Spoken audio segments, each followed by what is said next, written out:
Iya.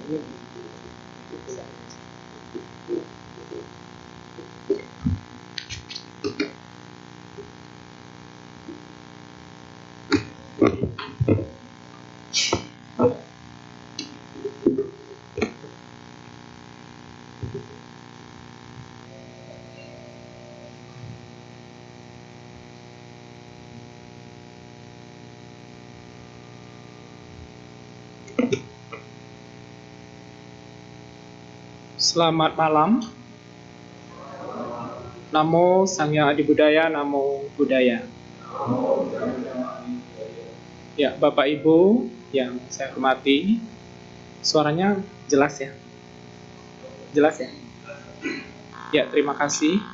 Pada kesempatan hari ini kita dapat bertemu. Ini adalah yang kedua kalinya ya, saya menyampaikan Dhamma di wihara ini. Dan mudah-mudahan ini adalah berkah bagi kita bersama.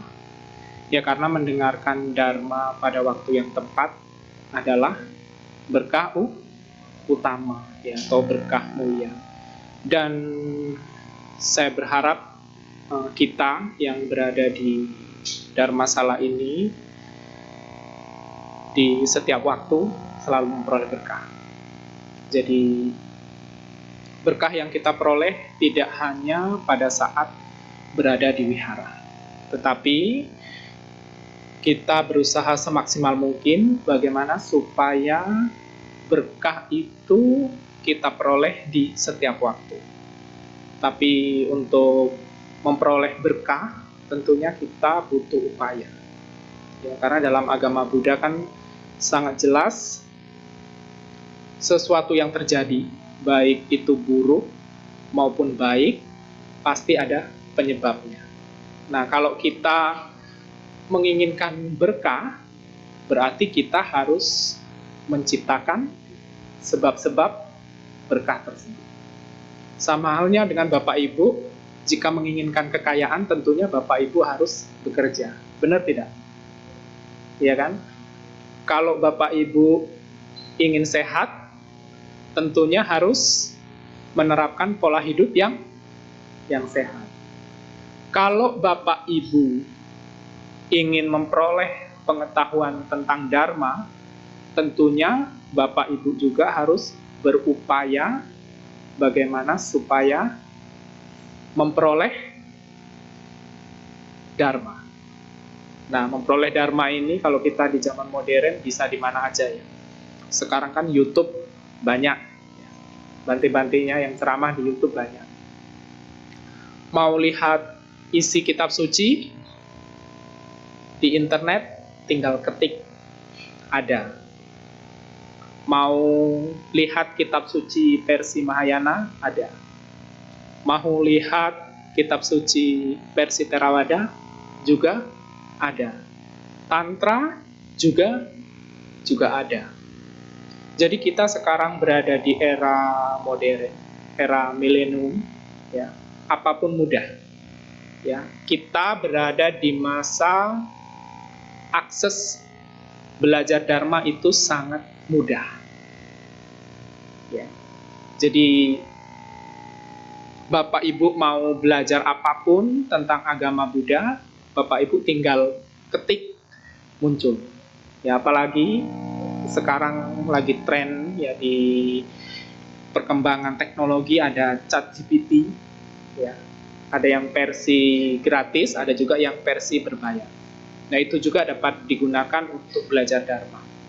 Ya, intinya Bapak Ibu di zaman sekarang untuk mengakses apapun terkait dengan Dharma itu sangat mudah, sangat gampang. Nah, cuma timbul pertanyaan, mau nggak Bapak Ibu untuk memperoleh Dharma itu agar memperoleh berkah setelah dipraktekkan? Nah, itu tergantung dengan individu masing-masing. Ya, karena dalam dalam sejarahnya Bapak Ibu, Buddha Sakyamuni itu berperan hanya sebagai guru yang menunjukkan jalan.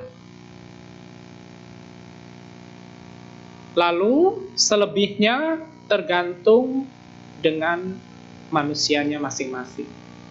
Ya, kalau Bapak Ibu ingin berbahagia, Buddha sudah menunjukkan jalan. Kalau Bapak Ibu tidak menginginkan bahagia, berarti tidak mengikuti jalannya. Nah, simpel kan? Nah, sebenarnya dalam agama Buddha itu cukup simpel tentang bagaimana kita belajar Dharma dan memperoleh berkah, itu tergantung dengan individu masing-masing. Jadi, perlu Bapak Ibu ingat bahwa kita sebagai pengikut ajaran Buddha itu mau bahagia sepenuhnya tergantung dengan diri masing-masing. Ya, Buddha tidak bisa menyelamatkan kita. Tapi yang dapat menyelamatkan kita hanya kita sendiri. Dengan cara apa? Dengan cara mengikuti petunjuk-petunjuk yang telah Buddha ajarkan. Paham ya Bapak Ibu ya? Nah, ini hanya sebagai pengantar saja. Karena pada hari ini sebenarnya saya akan menyampaikan tentang air berkah. Nah, mungkin Bapak Ibu selama ini mendengarkan Dhammadesana topiknya meditasi, ya kan? Kesadaran, mindfulness, lalu pikiran, ya kan? Hasta Arya Magga, lalu apalagi Cattari, Arya Sacani, dan lain sebagainya. Nah, hari ini saya akan berbicara khusus tentang air berkah. Nah, saya mau tanya dulu nih sebelum saya menyampaikan tentang air berkah. Apakah yang hadir di Bakti Sala ini semua sudah pernah dipercikin air berkah oleh Bante? Ada yang belum? Ada yang belum mungkin? Sudah semua ya? Sudah semua? Oke, bagaimana perasaannya? Bahagia, oke. Yang lain? Basah. Yang lain? Seger. Nah, terus apa lagi? Ada yang bilang berkah, ada yang bilang seger, ada yang bilang basah. Ada yang pernah tidak kena percikan pada saat Bantenya memberikan pemercikan air suci? Ada? Ada ya? Biasanya kalau di acara-acara besar, ya, ribuan yang datang, Bantenya juga kewalahan ya. Bantenya sih maunya semua kena, tapi ada yang tidak kena. Ya, bukan maksud Bantenya tidak mengenai air itu ya. Jadi harap maklum. Berarti yang hadir pada hari ini semua pernah ya kena pemercikan air suci. Oke. Bapak Ibu tahu nggak kenapa tradisi itu dilakukan sampai sekarang? Tahu? Kenapa sih Bapak Ibu pada umumnya puja bakti ya, atau acara-acara besar tertentu, atau acara harian kebaktian sembahyang ada Bantenya, biasanya Bapak Ibu memperoleh pemercikan ya, air berkah atau air suci. Kenapa bisa seperti itu? Nah, Bapak Ibu tahu maksudnya tahu? Ada yang tahu? Bingung ya.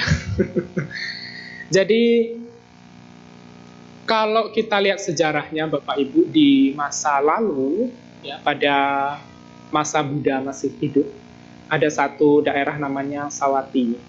Jadi karena di satu daerah itu terjadi wabah penyakit, ya katakan lepra, maka raja mengundang Buddha, ya dalam hal ini Buddha Sakyamuni beserta muridnya, ya untuk datang di daerah tersebut. Ya, tujuan raja itu untuk membantu bagaimana supaya di daerah Sawati itu wabah penyakitnya hilang. Nah, di situ pada saat Buddha sampai di daerah tersebut, Buddha memberikan khotbah yang kita kenal dengan Ratana Sutta. Nah, Buddha berkhotbah tentang Ratana Sutta di daerah itu. Lalu pada saat itu terjadilah hujan. Ya, terjadilah hujan. Setelah hujan selesai, maka bau busuk dan wabah penyakit di daerah tersebut ya hilang. Nah, karena sejarah inilah sampai saat ini Bapak Ibu di hampir seluruh dunia kebaktian maupun keperluan-keperluan yang lain, misalnya pemberkahan rumah dan lain sebagainya, menggunakan sarana air untuk, ya kalau bahasa mudahnya ya, bahasa umumnya, untuk mensacing, ya, memberikan pemberkahan. Nah, itu sekilas sepintas sejarahnya seperti itu. Dan umat Buddha harus tahu bahwa kenapa pada kegiatan puja bakti atau kegiatan yang lain umat mendapat pemercikan air suci. Jadi sebenarnya berawal dari sejarah pada saat Buddha diundang raja ke daerah Sawati yang terjadi wabah penyakit. Nah, ini dikenal oleh umat Buddha di seluruh dunia.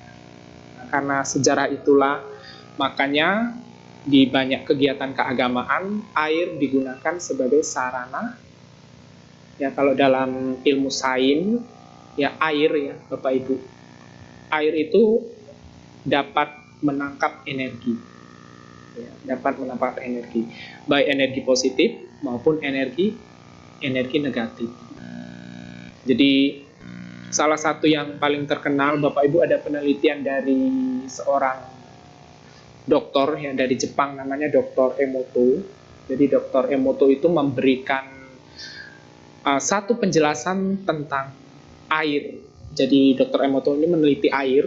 Jadi air itu ada 6 ditaruh di 6 tempat ya. Air pertama, kedua, ketiga, keempat, kelima, dan keenam. 6, katakanlah 6 mangkok ya, atau 6 ditaruh gelas air itu.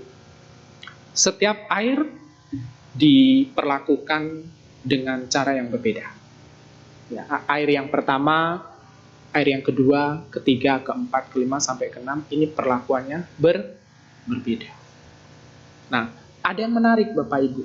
Satu air diperlakukan, katakanlah setiap hari air itu dicaci maki ya, dengan kata-kata yang kotor. Jadi air dicaci maki terus. Iya.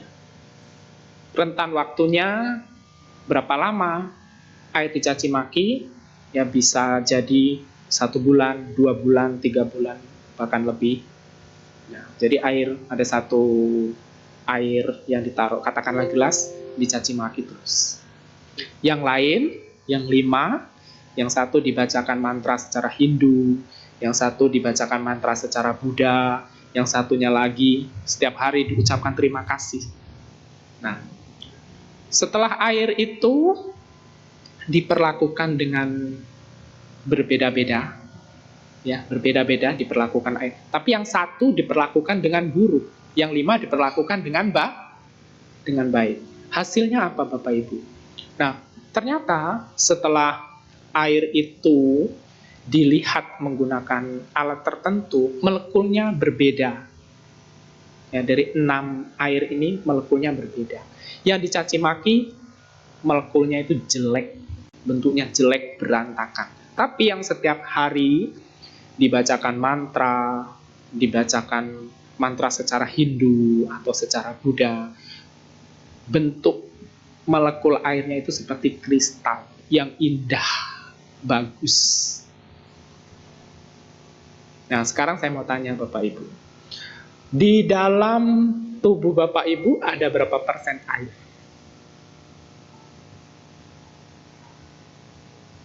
Di dalam tubuh kita ada berapa persen air? Kurang lebih 70% air ya. 70% air. Jadi di dalam tubuh kita kurang lebih terdiri dari 70% air.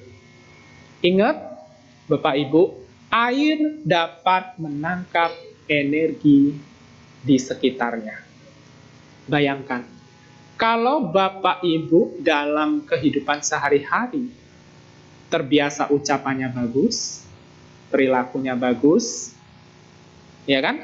Pikirannya bagus, maka air yang ada di dalam tubuh Bapak Ibu itu akan molekulnya indah. Ya, dari satu penelitian juga Bapak Ibu, orang yang sering marah, ya, sering marah, sering emosi, gerusa-gerusu, lalu pikirannya berangasan, keserakahannya tebel, pembenci, dan lain sebagainya. Ini hasil studi ya. Orang yang demikian cenderung akan memiliki penyakit darah tinggi. Akan berakhir menjadi stroke. Karena apa? Karena air yang ada di dalam tubuhnya itu menangkap apapun yang dilakukan oleh orang tersebut. Ini bicara sains ya Bapak Ibu, ilmu pengetahuan. Jadi dari sini sangat jelas Bapak Ibu bahwa kita ya, sebagai manusia khususnya mengerti tentang ajaran Buddha. Jadi hidup kita itu dilatih sebaik mungkin bagaimana pikirannya baik, ucapannya baik, perbuatannya baik. Nah, kalau itu sudah Bapak Ibu lakukan setiap hari, berarti Bapak Ibu telah memasukkan energi-energi positif ke dalam diri Bapak Ibu sendiri. Dan itu akan mempengaruhi kesehatan. Nah, Bapak Ibu, waktu Bapak Ibu memperoleh pemercikan air suci dari Bante, dari Sangga, di situ kan Sangganya membaca atau melafal parita, sutra, ataupun mantra. Jadi air itu sebenarnya sudah menangkap energi-energi positif dari pembacaan sutra, pembacaan mantra, dan lain sebagainya. Coba Bapak Ibu perhatikan di wihara-wihara tertentu, di altarnya ya Bapak Ibu, itu kan ada banyak air kan? Banyak air. Lalu di wihara tersebut, saya akan cerita, ada satu wihara yang di depannya ditaruh air ya, lalu ada tulisan air berkah ya kan. Sebenarnya air itu sudah menerima energi positif karena di wihara itu setiap waktu ada pembacaan parita, ya ada pembacaan mantra, liamkeng, sutra dan lain sebagainya. Air itu nangkep. Maksudnya Bapak Ibu, menangkap energi getaran-getaran yang telah terjadi di lingkungan. Jadi sehingga air itu menjadi yang disebut air berkah. Nah, Bapak Ibu percaya nggak percaya, itu urusan masing-masing, ya, urusan masing-masing. Tetapi hasil penelitian Dr. Emoto itu terbukti bahwa air yang memang sengaja ya ditaruh lalu diberikan perlakuan khusus, ada perlakuan baik dan perlakuan buruk, itu berefek. Ya, ini kan kelihatannya biasa aja ya Bapak Ibu ya. Dalam kita melihat menggunakan katakanlah mata telanjang ya, itu biasa saja. Air ini biasa saja. Tetapi kalau sudah dapat perlakuan, maka molekulnya itu akan berbeda. Nah, saya pernah suatu ketika membuktikan ya sakit ya, batuk 3 hari. Saya coba taruh air di altar. Ini pengalaman saya pribadi. Ya, pengalaman saya pribadi. Saya tidak bicara orang lain. Ya. Jadi pernah saya sakit 3 hari, lalu saya taruh air di altar. Setiap hari juga saya baca mantra di situ, mantra Vaisa Jagu. Nah, dalam waktu 3 hari itu saya minum air itu terus. Saya tidak minum obat. Di hari ketiga batuknya sembuh. Nah, coba Bapak Ibu praktekkan itu. Ya, dicoba ya. Ini kita bicara, tidak hanya bicara tentang air berkah dalam agama Buddha, tapi kita juga bicara bahwa ada penelitian juga yang sudah terbukti bahwa air tersebut memberikan manfaat. Ya, nah nanti Bapak Ibu mau challenge sama saya boleh juga nih. Yang mau, yang punya altar di rumah, kalau setiap hari baca parita, mantra, sutra, dan lain sebagainya, boleh taruh air di situ. Tiap hari atau setiap waktu Bapak Ibu sembahyang, membacakan mantra. Nanti suatu saat, kalau Ibu sakit, ya Bapak Ibu sakit, boleh berpikir bahwa air itu dapat menyembuhkan diri Bapak Ibu. Nah, kenapa? Ini ada sejarahnya juga Bapak Ibu. Di suatu waktu, pada saat Buddha bersama Ananda di hutan, ya, waktu itu kan Buddha sakit, ya, Buddha sakit.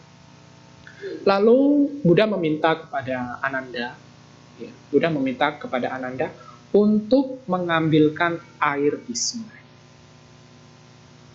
Tapi Bapak Ibu, air yang mau diambil Biku Ananda itu keruh. Kira-kira kalau keruh bisa diminum tidak? Bisa diminum tidak? Ada di sini yang mau minum air keruh? Ada? Tidak ya. Jadi dalam sejarahnya Buddha meminta kepada Ananda untuk mengambilkan air. Ananda kan tahu ya Bapak Ibu bahwa air itu keruh. Tidak bisa diminum. Lalu Buddha meminta kedua kalinya tidak dipenuhi oleh Ananda. Yang ketiga kalinya dipenuhi. Biasanya dalam banyak catatan sejarah para Buddha, ya, biasanya kalau meminta 3 kali, udah 3 kali ya, itu pasti dipenuhi.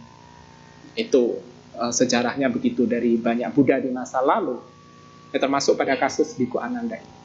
Jadi Biku Ananda diminta ketiga kalinya oleh Buddha untuk mengambil air di sungai tersebut. Otomatis Biku Ananda mengambil air di sungai. Nah, sekarang Bapak Ibu tebak, kira-kira airnya jadi jernih tidak? Bapak Ibu, kira-kira airnya jadi jernih? Jernih atau tidak? Yang mengatakan jernih, coba angkat tangan. Yang mengatakan tidak. Lalu yang tidak angkat tangan apa?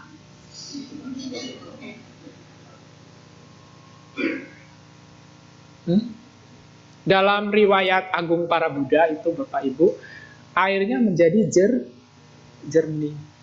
Secara logika tidak masuk akal.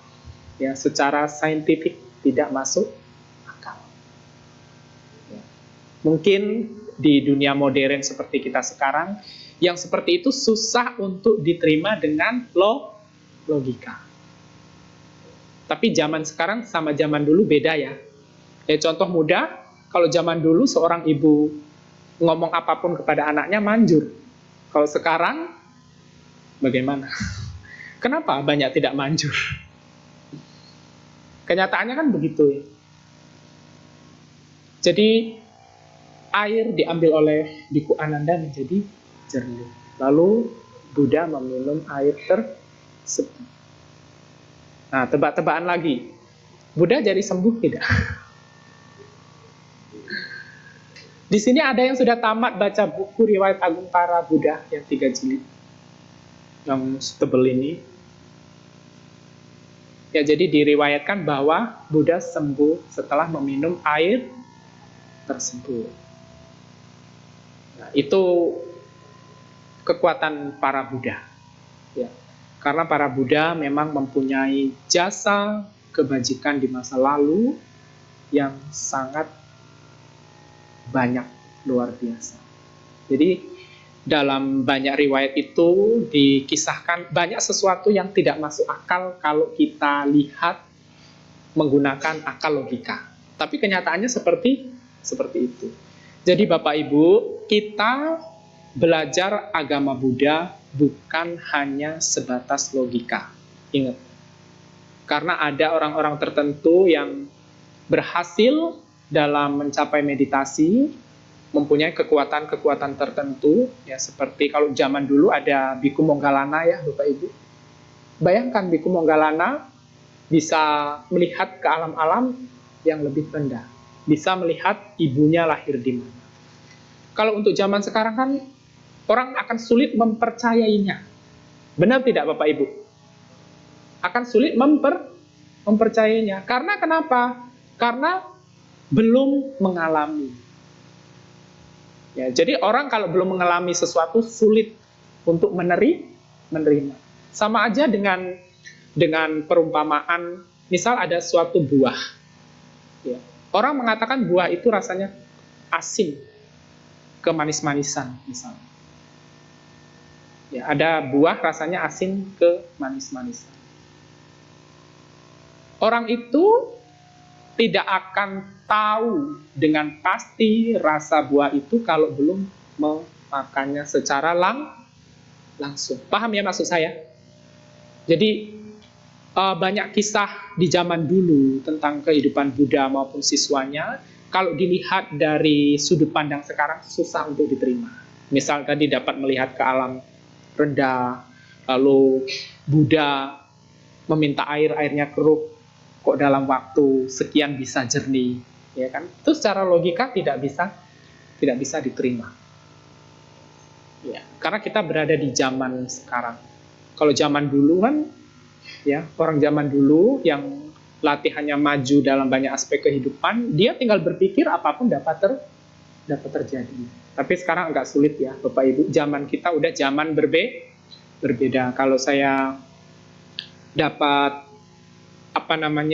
menyampaikan dari literatur lain bahwa sekarang disebut zaman Kali Yuga, zaman kemerosotan moral. Jadi kekuatan pikiran manusia sekarang dengan dulu beda. Ya, kalau orang zaman dulu katakan 3.000 tahun yang lalu banyak orang petapa melatih sila, moral dan lain sebagainya. Ya mereka mau berpikir apapun bisa terjadi. Sekarang nggak susah. Ya, karena memang sekarang zamannya disebut zaman kemerosotan moral. Ya, tanda-tandanya apa Bapak Ibu? Yang paling mudah, kalau Bapak Ibu berada di satu daerah, ya kalau sungainya itu tidak jernih lagi, itu salah satu tanda bahwa kemerosotan moral ada di situ. Paham ya maksudnya? Paham? Coba Bapak Ibu bandingkan kalau Bapak Ibu membaca riwayat-riwayat petapa di zaman dulu, mereka hidup di hutan. Bagaimana jernihnya air sungai? Itu salah satu tanda kalau di satu daerah sungainya kotor, ya, busuk, maaf ya, dan lain sebagainya. Itu tanda bahwa di daerah tersebut terjadi kemerosotan moral.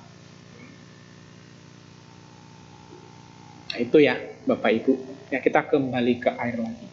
Jadi itu sejarah kehidupan Buddha di masa lalu. Masih banyak Bapak Ibu cerita-cerita tentang air di masa kehidupan Buddha zaman dulu. Bapak Ibu pernah dengar bahwa ada seorang wanita memberikan susu kepada biku pada zaman dulu? Pernah Bapak Ibu? Pernah dengar? Pernah ya? Jadi ada seorang, saya tidak sebut namanya, ada seorang wanita yang memberikan susu kepada biku pada zaman dulu, berdana susu. Ya, susu itu komposisinya apa Bapak Ibu? Air. Ya kan? Komposisinya air. Lalu di suatu masa ada kasus lagi, seorang pemuda ya, yang pergi ke satu daerah, lalu pemuda itu makan ya di tepi sungai. Ya, sungai kan air juga. Lalu pemuda itu setelah makan, lalu ada sisa nasi. Nah, nasi itu bukan dibuang ya, tetapi nasi itu kalau bahasa umumnya bisa aja dibuang ke sungai ya. Tapi maksud pemuda itu tidak membuang nasi ke sungai. tetapi memberikan nasi itu kepada ikan-ikan yang berada di sini. Nah, karena perbuatan ini, maka si pemuda ini mendapat simpatik dari para dewa yang ada di sekitar situ. Nah, sehingga pemuda ini pulang sampai ke rumah dilindungi oleh para dewa. Nah, tetapi maksud pemuda ini menaruh nasi di sungai itu bukan membuang nasi, tapi maksudnya adalah memberikan dana kepada ikan-ikan yang ada di situ. Nah, maksud saya, Bapak Ibu, dimanapun kita tinggal, dimanapun kita berada, setiap tangan kita melakukan sesuatu hendaknya disertai niat baik. Ya, disertai niat baik. Saya pernah, Bapak Ibu, menerima persembahan susu kedelai, tahu Bapak Ibu? Tahu ya susu kedelai? Di satu wihara, saya datangnya agak malam, lalu umat memberikan persembahan susu kedelai. Ya. Dan susu kedelai itu kan air ya, Bapak Ibu. Orang itu bilang ke saya, Bante, ini ada persembahan susu kedelai. Lalu dia cerita bahwa susu kedelai itu dia buat menggunakan air yang ada di rumahnya, bukan air mineral, tapi air dari sumur. Tapi kan namanya udah malam, mungkin dia buatnya pagi, kan di kampung kan nggak ada kulkas, ya kan. Setelah itu agak malam, saya terima persembahan itu. Tapi maaf, susu kedelainya basi. Ya, susu kedelainya basi. Tapi yang memberikan dana tidak tahu bahwa itu basi, karena kan udah malam.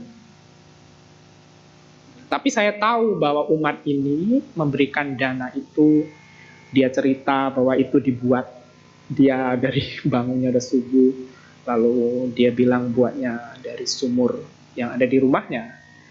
Dia timba ya, namanya di kampungnya. Dia udah persiapkan dana itu jauh-jauh hari. Tapi waktu dipersembahkan, basi. Nah, kan dilema ya Bapak Ibu, mau saya minum tidak, mau saya minum tidak. Ya, karena saya dengar cerita itu, saya tahu bahwa itu dipersembahkan dengan usaha yang sangat keras, dengan niat yang sangat tulus, ya, karena di daerah itu jarang didatangi Bante. Ya. Saya tahu, udah saya minum basi, agak basi. Ya, tapi tetap saya minum gluk penuh, ya kan. Secara kesehatan, sesuatu yang basi, ya Bapak Ibu, masuk ke dalam perut akan membuat sakit, ya kan? Benar. Tapi aneh, sampai keesok harinya tidak apa-apa sih. Ya tidak apa-apa. Walaupun itu basi banget, pokoknya udah nggak enak gitu ya. Tapi saya minum karena saya tahu dia udah berkorban begitu keras dari pagi. Saya minum di hadapan dia. Jam 9.30, hampir setengah 10. Dia buatnya jam 5 pagi ya. Dari kasus itu saya yakin bahwa sesuatu yang diniatkan dengan baik, ya, diniatkan dengan baik, dengan hati yang tulus dan lain sebagainya, terkait dengan pemberian tersebut, tidak selamanya akan memberikan efek negatif. Ya, ada beberapa kasus, ini kasus saya Bapak Ibu, saya tidak mengeneral bahwa itu nanti kalau terjadi pada Ibu atau Bapak Ibu, itu pasti beda, iya kan? Pasti beda, karena kan setiap orang belajar Dharma itu punya pengalaman masing-masing. Sama halnya dengan air berkah Bapak Ibu. Ada satu kasus di satu wihara, ya, orang sakit datang ke wihara dengan harapan setelah mendapat pemberkahan air suci dari Bante, dia berharap supaya sembuh, supaya menjadi nyaman. Tapi kenyataan setelah dia pulang malah penyakitnya tambah parah. Ya, lalu karena kasus itu dia tidak ke wihara lagi. Dia nggak suka dengan para biku dan lain sebagainya. Karena apa? karena menganggap bahwa setelah mendapat pemercikan air suci itu dia mendapat sial. Itu ada. Nah, tapi ingat Bapak Ibu, dalam Milinda Panha itu disebutkan ada 3 hal. Kalau Bapak Ibu membaca parita, misalnya air ditaruh di altar, lalu Bapak Ibu bacakan parita dan lain sebagainya, Bapak Ibu sakit, ternyata setelah minum itu Bapak Ibu sembuh. Nah, itu dalam Milinda Panha itu dijelaskan efektif itu karena ada 3 syarat. Ya, yang pertama adalah timbunan kebajikan masa lalu, yang kedua keyakinan. Jadi dalam Milinda Panha dijelaskan sesuatu itu akan manjur atau efektif apabila yang pertama timbunan karma baik di masa lalu, yang kedua memiliki keyakinan, yang ketiga memiliki moralitas. Ya, jadi Bapak Ibu kalau melatih 3 ini, ya, melatih 3 ini, kalau Bapak Ibu ada masalah misalnya nanti menggunakan media air, ya, kalau Bapak Ibu memenuhi 3 syarat ini bisa sembuh. Itu salah satu cara atau salah satu faktor yang dapat Bapak Ibu lakukan. Tapi masih ada faktor-faktor yang lain. Ingat, dalam agama Buddha, sebab dan akibat itu tidak bisa digeneral hanya satu sebab aja, ya kan? Sama ada dengan orang sakit kepala, Bapak Ibu. Apakah orang sakit kepala itu penyebabnya karena kena hujan? Belum tentu. Bisa ada penyebab lain. Lalu ada penyebab lain. Jadi kita mengalami satu akibat itu sebabnya itu bisa beraneka ragam.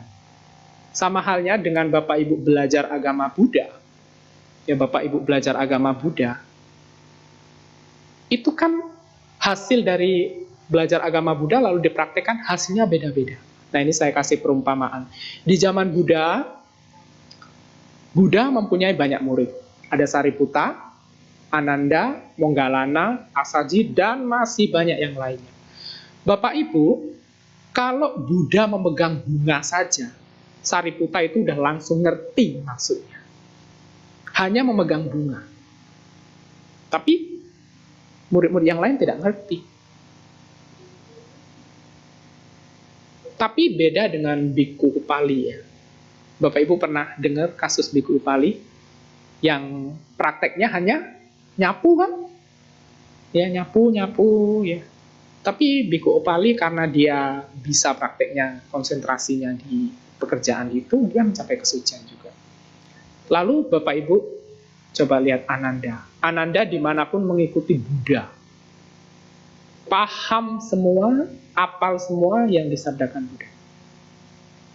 Tapi kenapa justru Bhikkhu Ananda lama mencapai kesuciannya? Berbeda dengan satu kasus biku yang Buddha hanya ngomong sebentar, dia langsung mencapai kesucian. Jadi dari banyak kasus itu, Bapak Ibu, setiap orang itu pencapaiannya berbeda-beda. Sama halnya di satu ruangan, ya, saya pernah ada satu kasus, satu ruangan, ya, kita para biku memercikan air suci, itu ada loh Bapak Ibu yang setelah dia pulang sakit sembuh. Ada.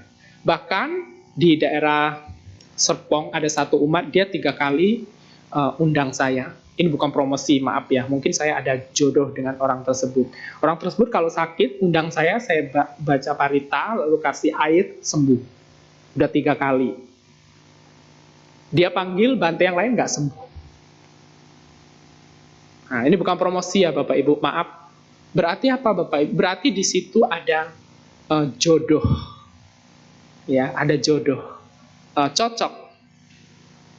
Gitu. Sama halnya dengan Buddha dengan para muridnya. Nah, kenapa Buddha bisa bertemu Sariputta? Kenapa Buddha bisa bertemu Ananda? Karena memang ada jalinan jodoh. Ada karma baik di masa lalu. Jadi Bapak Ibu, kalau menggunakan media air, lalu Bapak Ibu sakit nanti misalnya, kok ini nggak efektif?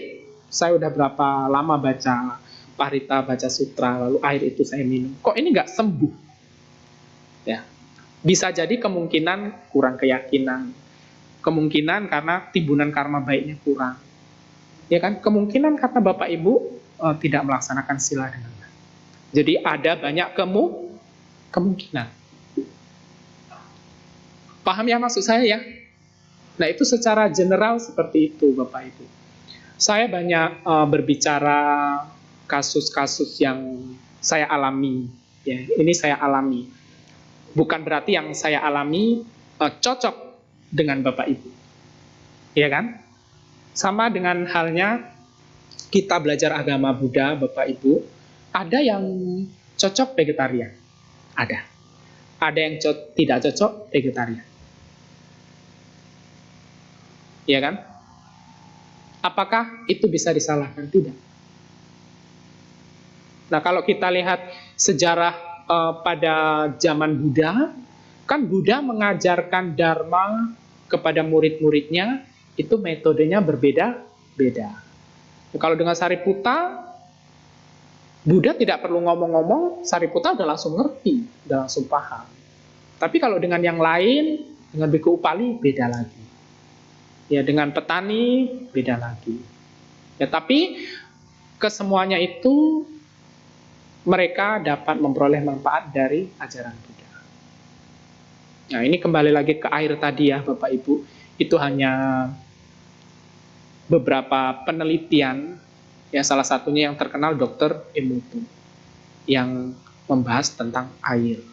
Jadi Bapak Ibu, nanti kalau ke wihara ada pemercikan air suci, ya tanamkan di dalam diri bahwa saya yakin air itu akan memberikan berkah. Nah, tetapi berkah yang sesungguhnya itu seperti apa? Apakah berkah itu dari air itu? Bukan. Berkah akan diperoleh Bapak Ibu kalau membaca Manggala Sutta, ya. Dalam Manggala Sutta itu kan dijelaskan kalau kita mau memperoleh berkah, intinya kan melatih sila, tidak sombong, ya kan? Tidak congkak, tidak arogan. Nah, kalau Bapak Ibu tidak congkak, tidak arogan, tidak sombong, melatih itu dimanapun Bapak Ibu tinggal akan memperoleh berkah. Nah, tapi kalau Bapak Ibu sombong, congkak, dan lain sebagainya, dalam Prabhawa Sutta itu kan dijelaskan, itu sebab keruntuhan, sebab kemerosotan.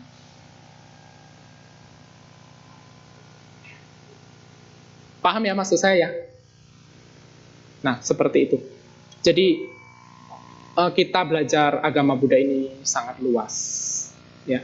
Cuma saya berpesan kepada Bapak Ibu bahwa kita di zaman sekarang, ya kalau saya pinjam istilah lain, itu zaman Kali Yuga.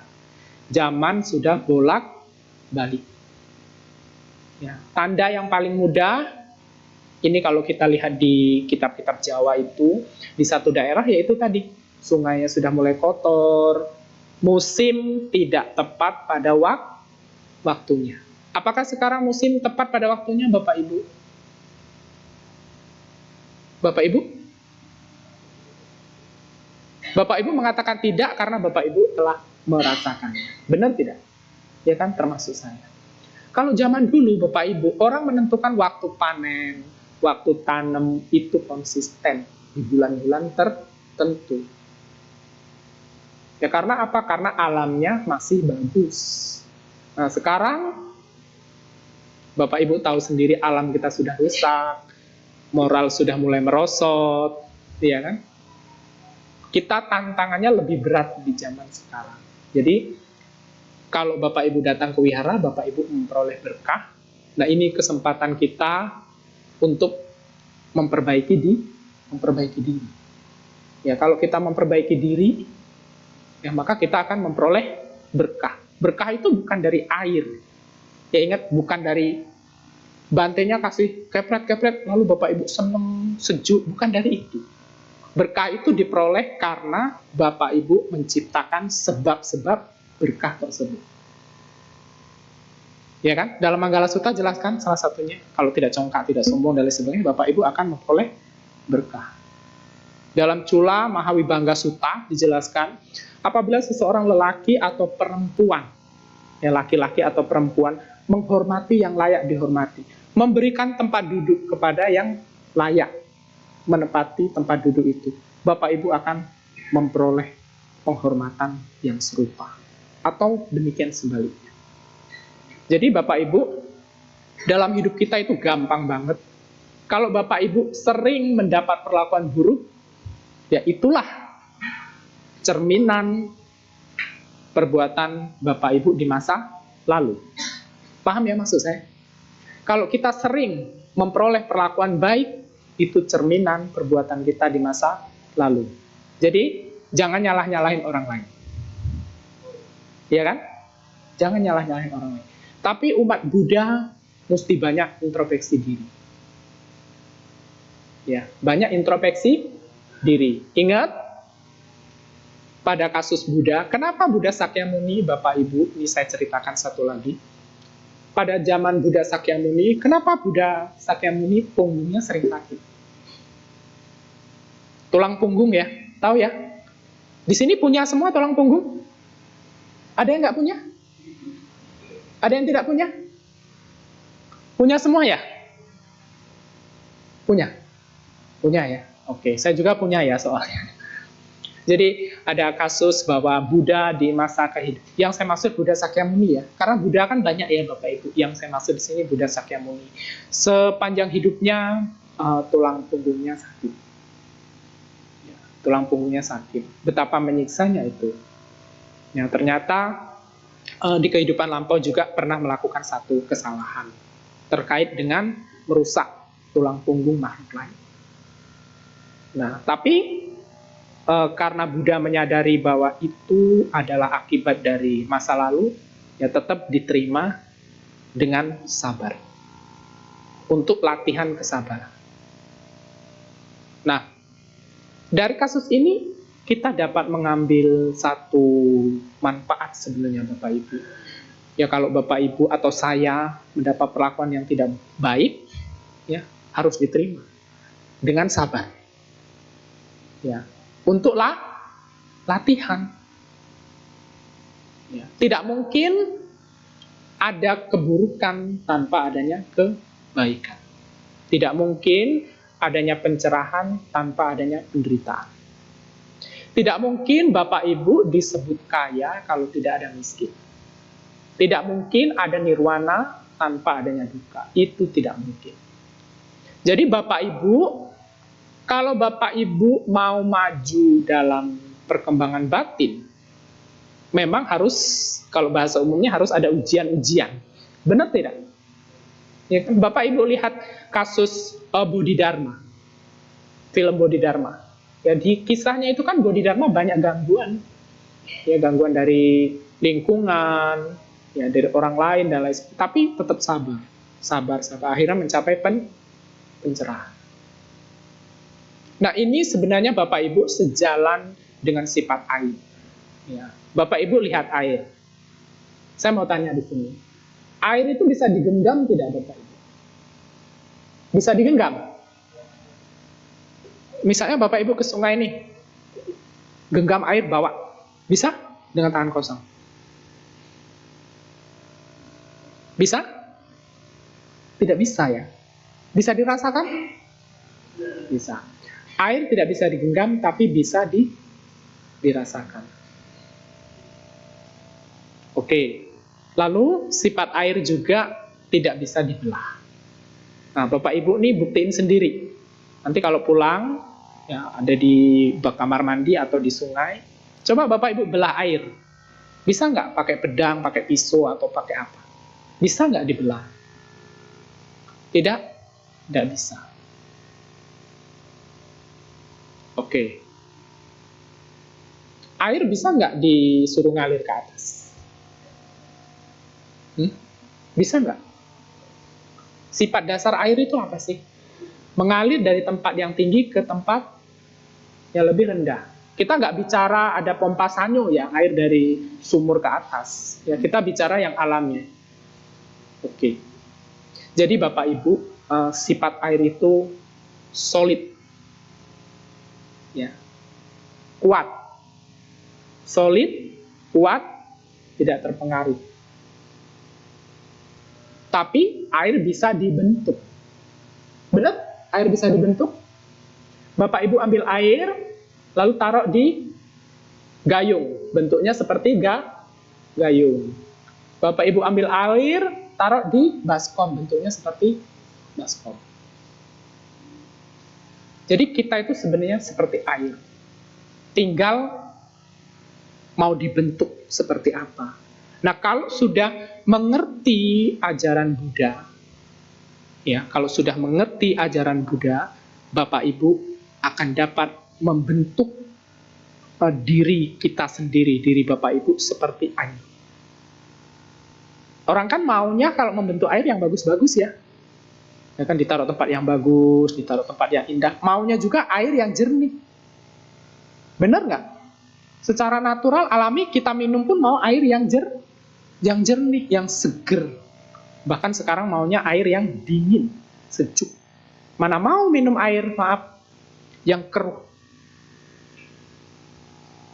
Nah, dari air, Bapak Ibu, kita bisa belajar banyak hal. Ya, dari air kita bisa belajar banyak hal. Dalam kisah-kisah Buddha, ya, banyak kisah terkait dengan air. Ya, Buddha minum air bisa sembuh. Lalu ada seseorang yang mempersembahkan susu kepada para biku. Itu kan dari air semua. Lalu di Sawati itu hujan turun, tadinya daerah tersebut bau menjadi tidak baik, tidak bau. Nah, banyak kisah-kisah zaman dulu tentang air. Jadi kita belajar hanya dari satu air saja, bayangkan Bapak Ibu, kita sudah memperoleh banyak pengetahuan tentang Dharma. Ini dari air saja. Ya, banyak filosofi mengatakan air adalah ibu dunia. Air adalah sumber kehidupan. Air dapat menyembuhkan penyakit. Sekarang Bapak Ibu lebih tahan tidak makan atau tidak minum? Coba. Kalau misalnya Bapak Ibu puasa, ya misalnya puasa menurut tradisi di daerah Bapak Ibu, yang dicari makanan dulu apa air kalau buka puasa? Air kan? Nah, kalau orang kesasar di gurun, yang pertama dicari apa? Air, ya kan? Kalau Bapak Ibu kotor, gerah, dan lain sebagainya setelah bekerja seharian, yang pertama dicari apa? Apalagi? Jadi betapa banyak fungsi air, betapa banyak kita belajar dari air. Ya, kalau Bapak Ibu perhatikan tentang filosofi air, itu Bapak Ibu akan memperoleh banyak pengetahuan hanya dari air. Ya, hanya dari air. Dalam banyak kitab suci, Tripitaka, yaitu dijelaskan banyak sekali terkait dengan air. Ya, termasuk ada segerombolan orang, ya mereka naik perahu, ya naik perahu di sungai. Sungai itu kan jernih banget, ya jernih banget, mereka naik perahu. Ya, segerombolan orang ini, katakanlah mereka yang mengerti tentang Dharma. Ya, mereka nggak akan sampai meludah di air yang jernih. Ya, air liur, ya air liur itu air bukan? H2O kan komposisinya. Nah, dari kasus ini Bapak Ibu, dari kasus yang menginspirasi seperti ini, ya jangan sampai meludah di air, di sembarang tempat. Kalau orang zaman dulu Bapak Ibu tidak akan meludahi bumi. Ya, tapi mereka kalau meludah ambil daun, ya, daun yang sudah kering, mereka meludah baru taruh di bawah pohon. Ya. ini dalam banyak filosofi, tidak hanya kasus-kasus pada zaman Buddha dulu. Ya Bapak Ibu, kalau meludah nggak boleh langsung ke bumi. Ya, nanti pasti timbul banyak pertanyaan. Ya kan, kalau mendesak, kalau ini dan lain sebagainya, pasti banyak pertanyaan. Tapi diusahakan jangan membuang air yang berasal dari tubuh kita ke alam secara sembarangan. Nah, tidak boleh. Ya, kenapa tidak boleh? Karena itu dalam banyak filosofi itu sama aja menghina bumi. Ya, itu ya Bapak Ibu. Mungkin tidak dijelaskan secara eksplisit di Tripitaka. Ya, tetapi kan kita hidup juga banyak belajar dari banyak kebudayaan, dari banyak belajar dari nenek moyang kita. Itu ya Bapak Ibu. Jadi saya berharap suatu ketika Bapak Ibu datang di satu tempat, kalau memperoleh pemercikan air suci, satu harus yakin bahwa itu akan membawa berkah. Tapi ingat, berkah itu bukan dari airnya, tapi berkah itu dari praktek Bapak Ibu, seperti yang termuat dalam Manggala Sutta, salah satunya tidak sombong dan lain sebagainya. Itu kan sifat air. Itu dipraktekkan baru memperoleh berkah. Ya, terima kasih. Namo Sang Hyang Adi Budaya, Namo Buddhaya.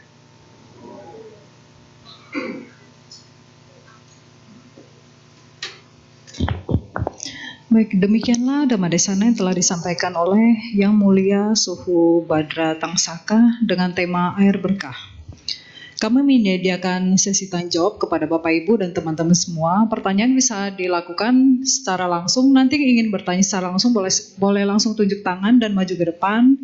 Dan yang ingin bertanya secara tulisan nanti bisa ditulis di kertas yang sudah disediakan di depan bangku Bapak Ibu semua. Sambil menunggu pertanyaan masuk, kita akan mendengarkan satu buah lagu. Lagu ini penciptanya dari depan kita, Suhu sendiri, dengan judul Waktu. Ya, kita dengarkan bersama-sama. Terima kasih.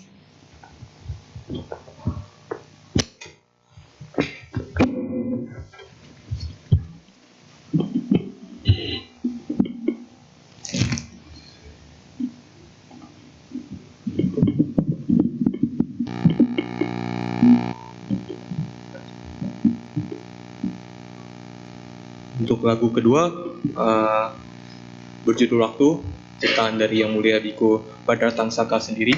Untuk yang tahu lagunya, kita boleh nyanyi bareng-bareng.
Berganti menit berganti jam pun berganti hari, hari berganti bulan, bulan pun berganti tahun. Itulah waktu yang kita lalui bersama. Tiada hari tanpa menuju kelapukan.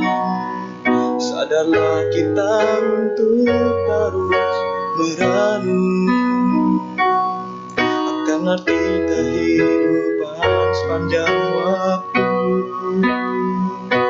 Sudahkah kita menabung kebajikan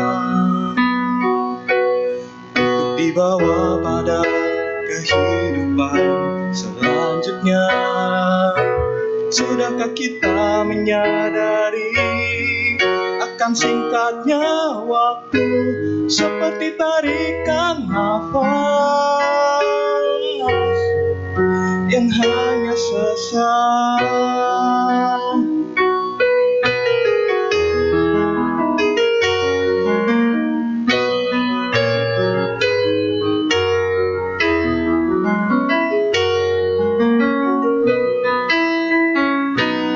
Itulah waktu yang kita lalui bersama. Tiada hari tanpa menuju kelapukan. Sadarlah kita untuk terus merenung akan arti kehidupan sepanjang waktu. Sudahkah kita menabung kebajikan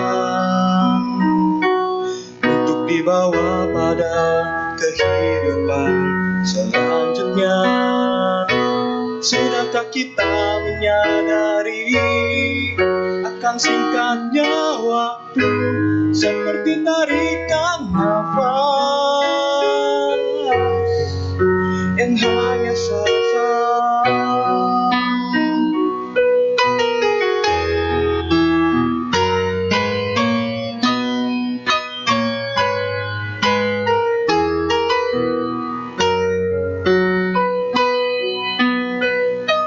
Sudahkah kita menabung kebajikan untuk dibawa pada kehidupan selanjutnya? Sudahkah kita menyadari akan singkatnya waktu seperti tarikan nafas yang hanya sesaat? Seperti tarikan nafas yang hanya sesaat.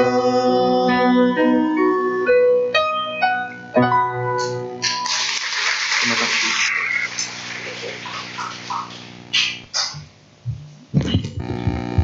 Bagus gak lagunya? Gak kedengaran nih Suhu ya? Bagus gak lagunya? Bagus ya. Boleh kita kasih tepuk tangan dong buat Suhu. Baik, kita akan memasuki sesi tanya jawab. Untuk ingin bertanya secara langsung, boleh langsung unjuk tangan. Ada? Nggak ada. Yang ingin bertanya melalui tulisan, boleh diangkat langsung. Wah, nggak ada ya. Kayaknya udah pada pinter-pinter Suhu. Ya kita kembalikan ke Suhu aja. Mungkin ada closing statement-nya untuk disampaikan. Terima kasih.